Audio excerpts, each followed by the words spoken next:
আজকে নিয়ে চলে এসেছি আলুর পকোড়া। আলুর পকোড়া একটু অন্য স্বাদের, তো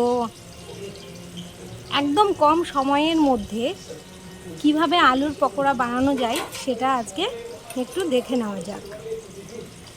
আলুগুলোকে আমি প্রথমে খোসা ছাড়িয়ে অর্ধেক করে দুটো খণ্ড করে কেটে নিয়েছি।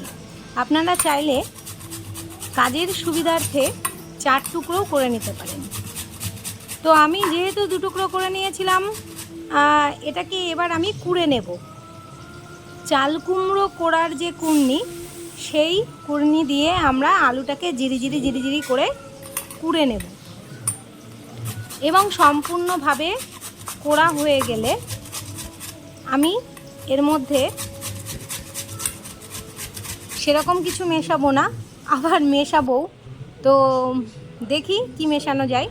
তো আলুটা দেখুন একদম নরম সফট, এতটাই সফট আর এতটাই মোলায়েম হয়েছে যে এক্সট্রা করে আর এটাকে সেদ্ধ করার কোনো দরকার পড়বে না।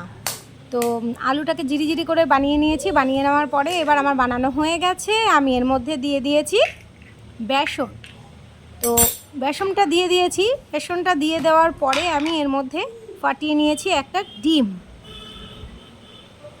ডিমের মধ্যে আমি দিয়ে দিলাম 1 চামচ লবণ। লবণটা অবশ্যই আপনারা পরিমাণ মতো দেবেন। কে কীরকম লবণ খাবেন সেরকম পরিমাণ মতোই আপনারা ব্যবহার করবেন। এবং এর মধ্যে আমি দিয়ে দিয়েছি ব্ল্যাক পেপার, অর্থাৎ গোলমরিচের গুঁড়ো। কারণ যেহেতু আমি এটা বাচ্চাদের জন্য করছি, বাচ্চারা খাবে বলে, তো সেই কারণে ঝালটা তো খেতে পারবে না, সেই কারণে আমি কাঁচা লঙ্কাটা কুচিয়ে দিইনি। আপনারা চাইলে কাঁচা লঙ্কা কুচিয়ে দিতে পারেন। এইবার আমি ভালো করে এটাকে ফেটিয়ে নেব। সুন্দরভাবে আমি এটাকে মেখে নিচ্ছি। আর মাখাটা অবশ্যই আমি একটু পাতলা করে মাখবো। হ্যাঁ, বেশি পাতলা না, আবার বেশি শক্তও না, যাতে ভেতরে আর কি একদম পুরো ভাজাটা ঠিকঠাক হয়, ভেতরে কাঁচা না থাকে কোনো অবস্থাতেই। কাঁচা থাকলে পারে ডিমের একটা উগ্র গন্ধ বেরোবে। তো সেই কারণে আর কি ভাজাটা খুব সুন্দরভাবে যাতে হয়, সেই কারণে সেইভাবে ফেটিয়ে নেব।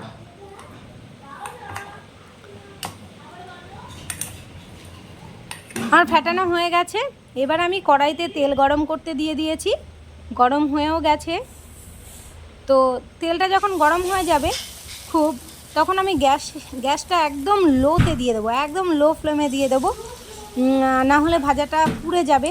তো লো ফ্লেমে দিয়ে দেওয়ার পরে আমি এগুলোকে আস্তে আস্তে একটা শেপ দিয়ে আমি ভেজে নেব।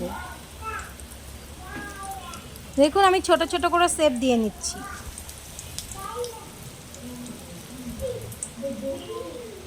এটা খেতে যতটা টেস্টি হয় ততটাই মুখরোচক।